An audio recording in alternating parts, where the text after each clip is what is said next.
ये वही महेंद्र जी हैं जो बरवाला कांड के बाद अपने बड़े भाई सतगुरु रामपाल जी को अकेला छोड़कर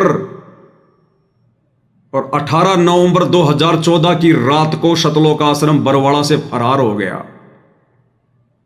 और फरार भी कोई ऐसे नहीं हुआ। 18 नवंबर को बरवाला कांड हुआ। 20 से 25 हजार पुलिस फोर्स आश्रम को चारों तरफ से घेर के खड़ी है। चिड़ी का बच्चा भी आश्रम से बाहर ना जा सकता ना आ सकता। और उसी 18 तारीख की रात को ये महेंद्र जी सतलोक आश्रम बरवाड़ा से निकल जाते हैं अपनी सेटिंग से, पुलिस वालों के साथ की गई सेटिंग से, अपनी राजनीतिक सेटिंग से। क्योंकि भाई साहब पहले हरियाणा पुलिस में एसपी के ड्राइवर थे। अच्छे खासे इनके राजनीतिक और प्रशासनिक जो है इनके संबंध थे। और 18 तारीख को अपने बड़े भाई को छोड़कर ऐसी हालत में और आश्रम से फरार हो गया, फरार। और 8 साल तक फरार रहा, भगोड़ा बन के घूमा। ये भक्तों के लक्षण है क्या? अरे भगोड़ा बन के वही भगत घूमेगा जो गलत होगा, जिसने गलत किया होगा।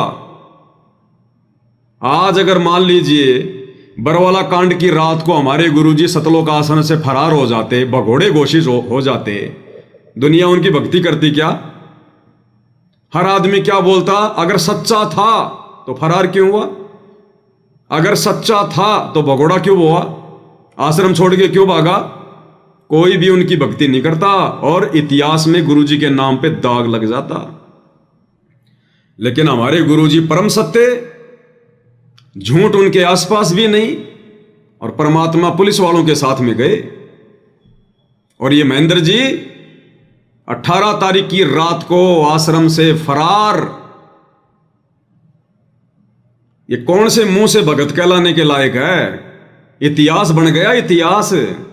ये संगत मूर्ख बन सकती है थोड़े समय के लिए, आने वाले समय में दुनिया मूर्ख नहीं रहेगी। हम किस मुंह से इसको भगत कहें?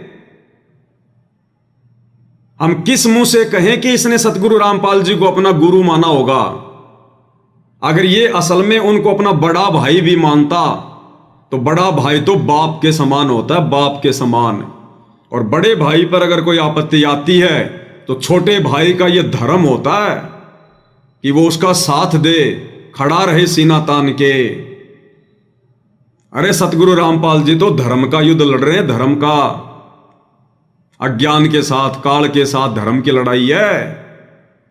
ये शिक्षा महेंद्र जी को रावण के छोटे भाई कुंभकर्ण से लेनी चाहिए थी।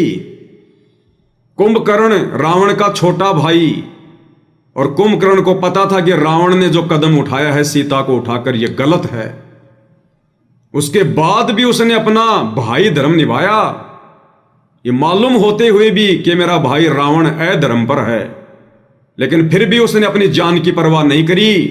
उसको पता था कि इस युद्ध में तू हारेगा, क्योंकि ये अधर्म का युद्ध है, रावण ने गलत किया है।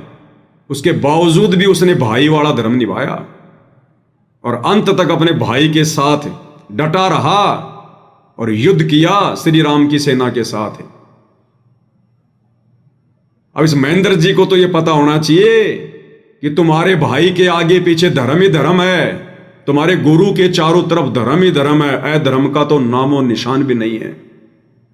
उसके बावजूद भी यह भगोड़ा बन गया। ऐसी हालत में अपने भाई को छोड़ के आश्रम से भाग गया। इतिहास इसके मुंह पे जो है कालिक पोतेगा आने वाले समय में, कालिक पोतेगा, कालिक। ये गद्दार की श्रेणी में गिरना जाएगा आने वाले समय में, गद्दारों की श्रेणी में। भक्तों को थोड़े समय के लिए मूर्ख बना सकते हो, इतिहास आने वाले समय में बनेगा, आने वाले समय में। और ऐसे ही गुरुदेव का छोटा लड़का मनोज, वो भी 8 साल से भगोड़ा।